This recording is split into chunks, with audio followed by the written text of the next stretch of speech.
Number 22. You going to open it, baby? 22, eh? What story have you got today? Maybe What's this one? It's got a rabbit. You say that every time, Leon. There's not a Ghostbusters story in your book It's not advent. going to be a Christmas Ghostbusters. What's this? It says Grumpy Badger's Christmas.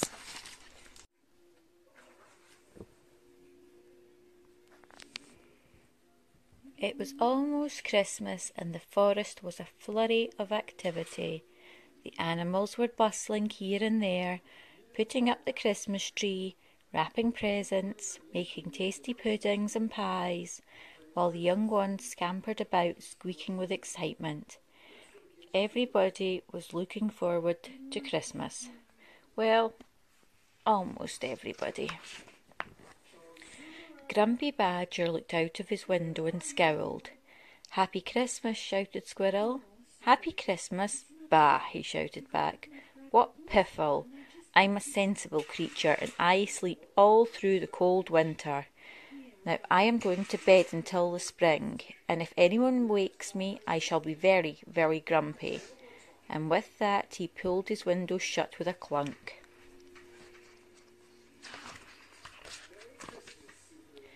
Grumpy Badger knew he would be hungry when he woke, so he checked his larder.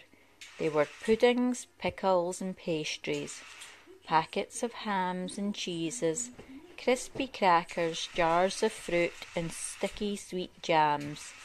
"That should do," he said. Then he filled his hot water bottle and climbed into bed. He had just closed his eyes when there was a knock at the door. Knock, knock, knock. It was Mole.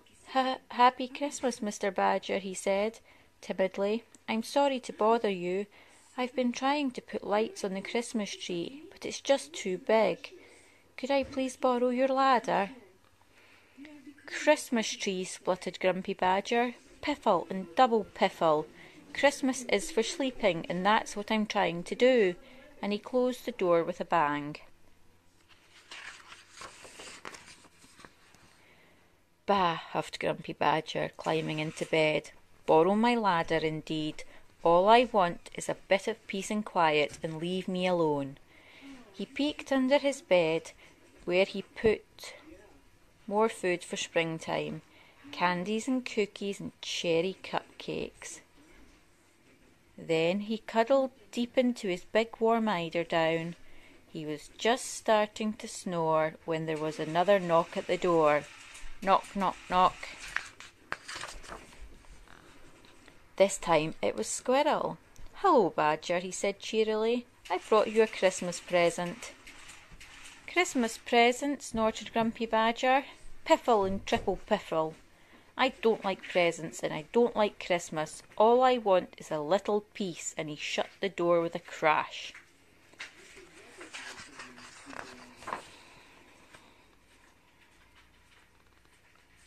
Now Grumpy Badger was really grumpy. To cheer himself up he thought about the bottles and bottles of homemade lemonade he had in the cellar. Then he lay down and closed his eyes, but he couldn't sleep.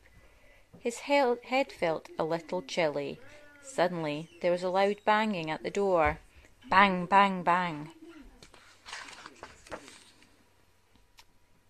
"Oh, what is it now?" Grumpy Badger sighed.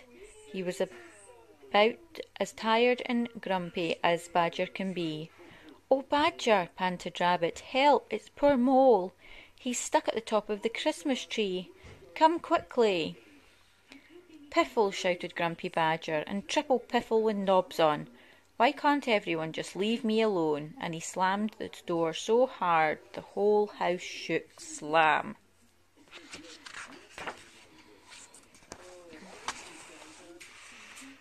At long last Grumpy Badger fell asleep, but soon he was tossing and turning and wriggling and squirming.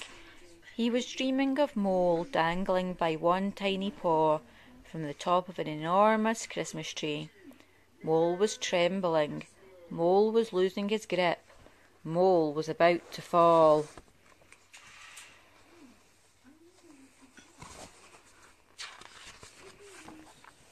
No, screamed Grumpy Badger, sitting bolt upright and suddenly wide awake. What have I done? He yelled. He jumped out of bed, grabbed his ladder, and dashed into the street. Grumpy Badger raced up to the Christmas tree. Hold on, Mole, he cried. He scrambled up the ladder, scooped Mole gently into his arms, then helped him down to the ground. I'm so sorry, said Grumpy Badger. What a grumpy fool I've been.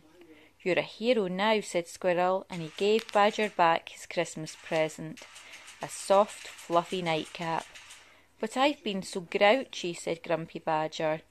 What can I do to make things better? And then he knew. Badger's Christmas party was the best ever. There were puddings, pickles and pastries, cheeses and hams, and sticky sweet jams, cookies and cupcakes, and bottles of homemade lemonade. They jigged and jived and joked and laughed late into the night.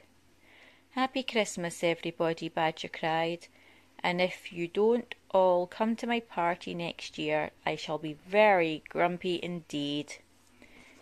The end.